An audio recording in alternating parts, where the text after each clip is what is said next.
In a small, peaceful village nestled among rolling hills, lived a wise old woman named Mira. She was known for her wisdom and her ability to resolve conflicts. One day, 5 young villagers approached her with a common problem. They each felt wronged by someone they considered an enemy. Mira gathered them around the fire and began to tell them a story. Many years ago, in a land far away, there was a young prince named Aaron. He was kind-hearted and brave, but he had many enemies who envied his goodness and wanted to see him fail. Aaron sought counsel from his mentor, an old sage named Talon, who taught him the 5 ways to handle perceived enemies. 1. Understand and empathize. The first way, Talon said, is to seek understanding and empathy. One of Aaron's greatest enemies was a rival prince, Yarok, who always seemed to oppose him. Instead of responding with hostility, Aaron decided to learn more about Yarok. He discovered that Jarek's kingdom was suffering from a terrible drought, and his actions were driven by desperation. Understanding Jarek's plight, Aaron offered his help, and the 2 princes forged an alliance that brought prosperity to both their lands. 2. Communicate and resolve. The second way is to communicate openly.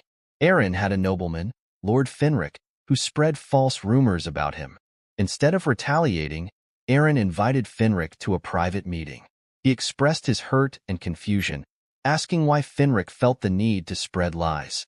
Finric, ashamed and caught off guard by Aaron's honesty, confessed his jealousy and fear of being overshadowed. Through open communication, they resolved their differences, and Finric became one of Aaron's most loyal supporters. 3. Forgive and move on. The third way is to forgive. Aaron had a childhood friend, Lena, who betrayed him for personal gain.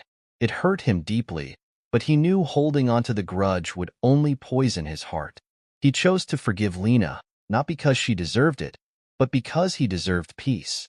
This act of forgiveness freed Aaron from bitterness and allowed him to focus on his responsibilities as a prince. 4. Protect yourself. The fourth way is to protect yourself without malice. There was a neighboring warlord, Kor, who continuously threatened Aaron's kingdom. Aaron knew he had to defend his people. He built strong defenses and prepared his army, but he did so without hatred. When Kor finally attacked, Aaron's forces were ready, and they successfully repelled the invaders. Kor, defeated and humiliated, never threatened Aaron's kingdom again. 5. Rise above and inspire. The fifth way is to rise above and inspire others. Aaron encountered many who doubted his abilities and tried to undermine his leadership. Instead of sinking to their level, he focused on being the best leader he could be. His actions spoke louder than any words, and over time, even his fiercest critics came to respect and admire him. By rising above pettiness and negativity, Aaron inspired others to do the same. As Mira finished her story, the 5 villagers sat in thoughtful silence. They realized that their perceived enemies were not insurmountable obstacles, but opportunities to grow and learn. The first villager, inspired by Aaron's empathy, decided to understand the hardships faced by his rival. The second villager chose to have an open conversation with her detractor, aiming for resolution. The third villager found the strength to forgive an old friend who had wronged him.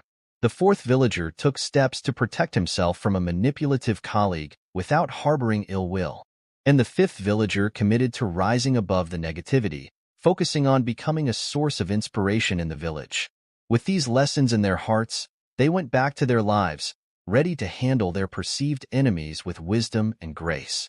And in doing so, they found that what they once saw as enemies were, in fact, catalysts for their personal growth and the betterment of their community.